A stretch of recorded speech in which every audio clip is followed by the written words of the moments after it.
In Lahore, a daughter-in-law became the prey of her own 55-year-old father-in-law. When she was alone at home, this vicious man crossed every limit of cruelty. Married women will be stunned hearing this story. Oh my God. Zareen was alone at home. Her husband had gone to another city, and the weather was gradually changing. The clouds had started to gather in the evening, and soon light drizzling rain began. Zareen was feeling scared because of the weather. The power was constantly fluctuating. The generator was broken, and due to the weather, the solar panel wasn't charged either, so the lights were either coming on or going off randomly. Strong winds were blowing through the windows and doors, making the curtains flutter. The entire house presented a terrifying scene. Her father-in-law was in his room, and the house was so big that it added to Zareen's fear. She had come from a small house where she lived with 20 people in a joint family system, so the emptiness of the large house made her feel more alone and afraid. The night became even scarier with the worsening weather. Darkness surrounded her everywhere. Zareen had turned on her phone's flashlight for light and quickly shut all the windows and doors. The wind was strong, and with the rain, it made everything more eerie. After checking all the windows and locking the doors, she was about to go to her room when her father-in-law came out of his room and asked, "When will Ikram be back?" There was complete darkness in her father-in-law's room too. Zareen respectfully replied that Ikram had gone for 2 days and wouldn't return before then. Her father-in-law said, "The weather is bad. Have you shut all the windows and doors?" Zareen responded, "Yes, I've checked everything, and now I'm going to sleep." But her father-in-law gave her a strange look and said, "Will you be able to sleep?"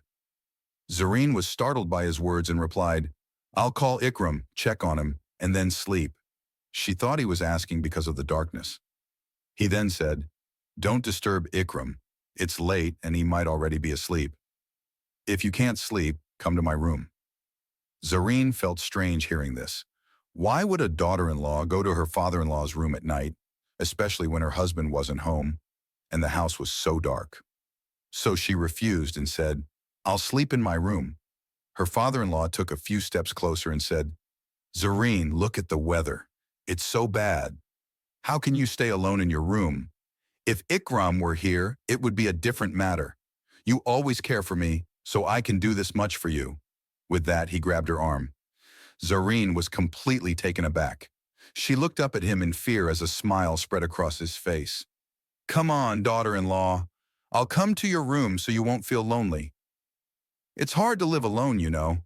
He dragged her to her room while continuing to talk. "Do you know 10 years ago, your mother-in-law passed away? I spent so many years alone. Ikram and Zahid were in college at that time. I did all the household chores, sent them to college, cooked, and managed the business. That's why I know how hard it is to spend nights alone, especially when you're married and used to having someone around or when you love someone who's not there.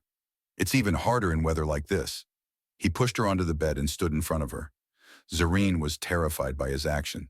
She pleaded, "Father-in-law, please go to your room. I'm fine." Her face showed clear signs of fear. She was terrified of him, but he didn't back down. Instead, he moved even closer, staring at her face. "You know, Zareen, you are very beautiful. You can make any man crazy, but sometimes this beauty puts you in trouble. You've put yourself in this situation." Zareen gathered her courage and said, "Please, father-in-law, go to your room." She didn't have any more words to say because what she saw in his eyes terrified her. She had always seen him as a weak old man, but today his demeanor was completely different. Her father-in-law, Mr. Aga, stared at her intently and boldly said, "The night has just begun, Zareen. I'll spend the whole night here with you. I want to tell you how beautiful you are and what you can achieve with your beauty." Zareen felt like she would sink into the ground from embarrassment. She couldn't even look at him. She kept repeating, "Please go to your room," because she finally understood the meaning behind his words. But when her father-in-law tried to get even closer, Zareen stood up in anger and started to leave the room. However, her father-in-law, who appeared weak, turned out to be surprisingly strong. Despite being 55 years old, he had enough strength to push his young, fit daughter-in-law, Zareen, onto the bed, and then Zareen came from a poor family. She had a small house where 20 people lived together in a joint family. She was the eldest among her siblings, which is why her father had started looking for a marriage proposal for her when she was only 17. He wanted to marry off all his children quickly. Zareen was lucky, as the first proposal for her was from Ikram, and it was a very good one. Ikram's father had his own business, and all the sons were partners in it. The house had no women, as Ikram's mother had passed away long ago. It was Ikram's father, Mr. Aga, who brought the proposal, and he himself handled all the discussions. He was looking for a domestic and decent girl who could settle down in their home. When he saw Zareen, he felt that there couldn't be a better girl for his son, Ikram. In just a few days, the proposal was finalized and wedding preparations began. Mr. Aga had no shortage of money and had clearly stated that he did not want dowry or any materialistic gifts. He just wanted Zareen to be sent off simply and with dignity. Zareen's father, who had been worried about his daughter's marriages, was overjoyed to hear this and was grateful to Mr. Aga. Mr. Aga had everything ready for Zareen according to her preferences, from furniture to clothes, so that she wouldn't face any issues. He wanted her to consider their home as her own, so he showered her with affection. Zareen had left her home with a grand send-off and came to her new house. Zareen's beauty and grace impressed everyone in the household. Ikram's younger brother, Zahid, and Mr. Aga both became quite fond of Zareen. In just a few days, Zareen had completely settled in and taken charge of the household. Mr. Aga had handed over the keys to her, and he became busy with the business, aiming to expand it with his sons. Everything seemed perfect, but one day, when Mr. Aga and Ikram returned from the office, the loud noises coming from Zareen's room shocked them. It sounded like Zareen was arguing fiercely with someone. As soon as they rushed to her room, they were left speechless by what they saw. Zareen and Zahid were very close to each other, and Zareen was holding Zahid's collar. Ikram, furious, shouted, "What is going on here?" Zareen burst into tears and said, "While you both were away, Zahid tried to assault me. He had been watching me for a long time, and today when the house was empty and the servants were off, he took advantage of the situation." Zareen's condition was dreadful. Her face was contorted with crying. Her hair was a mess. She wasn't wearing her dupatta, and one shoulder of her shirt was hanging down. Seeing this, Ikram lost control of his anger and started to move towards Zahid, wanting to beat him. But Mr. Aga intervened and said, "Brothers should not fight. Stay calm and talk this through."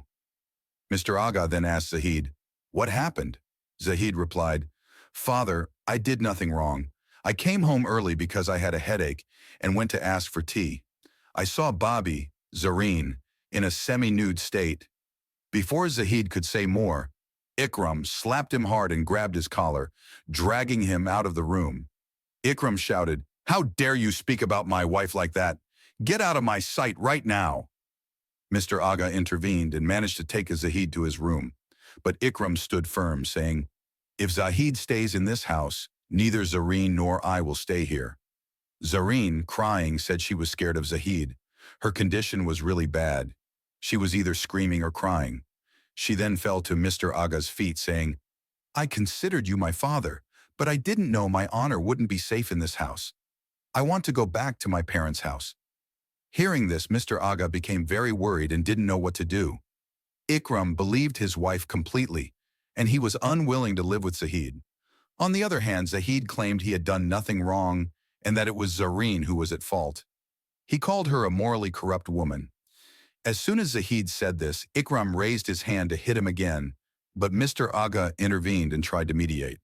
Finally, the decision favored Ikram and Zareen, and Mr. Aga told Zahid, "You need to go abroad for a while. Once things settle down, I'll call you back. Go abroad, try to manage our business there. It will be good for the business and will expand." But Zahid could not bear his father's decision. He left the house, but instead of going abroad, he took his own life 2 days later. His suicide shocked the entire family. Mr. Aga was devastated. Losing his young son in such a way was unbearable. He began to wonder whether he had made a mistake by not listening to Zahid, or if he should not have asked him to leave the house. On the other hand, Ikram also felt guilty, but he thought Zahid may have committed suicide out of shame. After all, he had sinned and was caught red-handed. Mr. Aga endured the grief with great difficulty. Zareen locked Zahid's room and took control of the house. She even removed all his photos and stored them away, erasing his name from their lives forever. But Mr. Agha continued to miss his son every moment. He remembered Zahid, who had been more responsible and attentive to the business than Ikram, making strong decisions that had always been beneficial. He often wondered that if Zahid were alive, their business would have flourished even more. But Zahid's untimely death had changed everything. Sometimes, Mr. Agha wondered if he had wronged Zahid, but then he remembered Zareen's angry face and tearful eyes and dismissed his thoughts. Zareen had come from a good family, and the way she had managed their home had been commendable. He had never imagined that she could do something like this. But one day, Mr. Agha's trust was shattered. Ikram had gone to another city for business. It was around 1 a.m. when Mr. Agha started feeling pain in his chest. He had been weeping for Zahid for a long time. When the pain grew unbearable, he decided to walk around to relieve himself. As he passed by Zareen's room, he was jolted by strange sounds coming from inside. Zareen wasn't alone in the room. There was another man with her. The voice was unfamiliar to Mr. Agha, and when he tried to peek through the keyhole, he couldn't see anything clearly, but he was sure that there was a man inside. Then he heard Zareen's voice, which confirmed his suspicions. Zareen was speaking to the man, saying, "How long will we keep meeting secretly? I married Ikram with the intention of collecting everything and then leaving with you. But Ikram is so stingy, he counts every penny. The money I get from him goes straight to the household.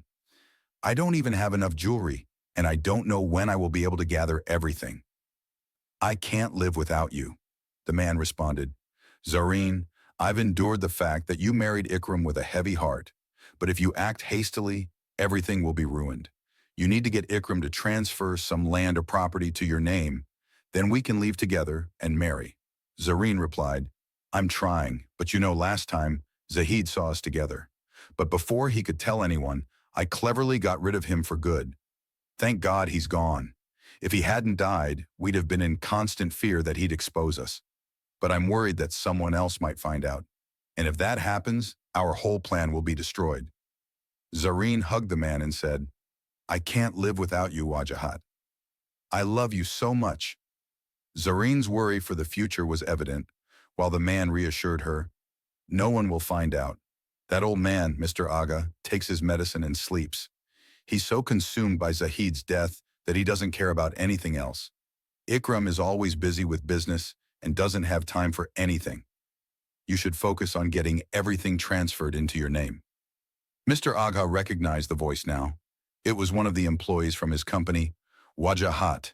He did not confront them immediately, but the next day he caught Wajahat at the company, put him in his car, and took him to a secluded area with his guards. After questioning him, Mr. Agha discovered the truth. Wajahat and Zareen had been in a relationship for years, even before Zareen's marriage to Ikram. Zareen had never wanted to marry Ikram, but Wajahat had forced her into it because he knew about Ikram's wealth, property, and business. Zareen had married Ikram only for his wealth, as Wajahat had manipulated her into doing so. Zahid had discovered the truth. He had caught Zareen and Wajahat red-handed. Wajahat had fled, but Zahid confronted Zareen, furious with her for betraying the family. He wanted to expose her relationship to Ikram, but Zareen was quick to act. She grabbed Zahid by the collar, warning him that if he told anyone the truth, she would accuse him of assaulting her. Zahid was confident that no one would believe her lies, especially not his father. But when Mr. Agha asked him to leave the house and go abroad, Zahid felt betrayed. He thought his own father no longer trusted him, and the burden of that realization drove him to take his own life. Mr. Agha was heartbroken when he learned the truth about his daughter-in-law's betrayal and the fact that Zareen had accused Zahid of something he had never done. His grief was compounded by the realization that Zareen's actions had caused the death of his son. He confronted Wajahat, who fled the city after Mr. Agha warned him that if he didn't leave, things wouldn't go well for him.